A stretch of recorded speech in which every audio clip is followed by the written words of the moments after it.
J'étouffe. Cela fait plusieurs heures que je suis là, immobile à regarder mes parents, sous les ordres fatigantes de Monsieur le peintre, qui selon eux est un Espagnol, maître de la peinture universelle.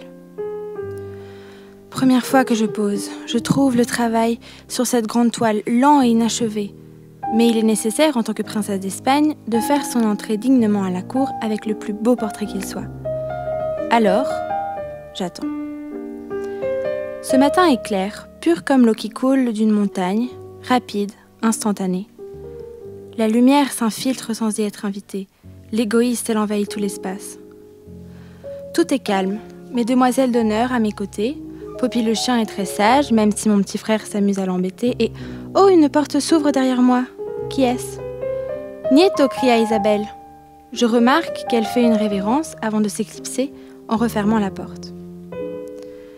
Isabelle est particulièrement belle aujourd'hui. Sa robe est claire et foncée, et elle porte une jolie fleur au poignet.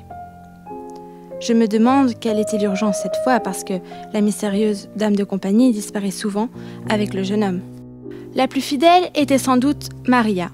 Beaucoup plus jeune, elle jouait tous les jours avec moi dans les jardins du château et était toujours vigilante à qu'il ne me manque de rien.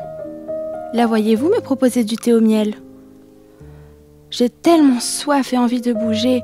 Je regarde papa devant moi qui m'ordonne de décliner le thé et de continuer avec la pause.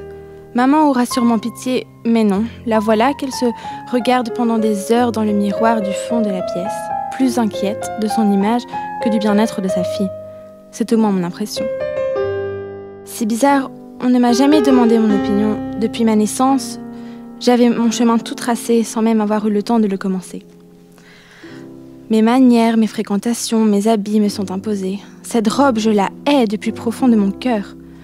C'est une robe à vertigadin rose et rouge et dentelle noire. Maman dit que le vertigadin est un élément de costume féminin d'origine espagnole qui... Non, en fait, il ne faut pas l'écouter. Ça fait mal aux anges, prisonnière de ce poids, courir dans les bois m'est interdit. Une robe de princesse qui n'a qu'une envie. Voler, légèreté incarnée, elle s'éloigne pour ne plus revenir. Soudain, des murmures incessants derrière moi me font descendre lentement de mon nuage. Je reconnais la voix de sœur Marcella qui raconte l'importance de l'éducation des jeunes filles de la haute société au XVIIe siècle. Tout est calme, même la naine ne rit plus. J'étouffe.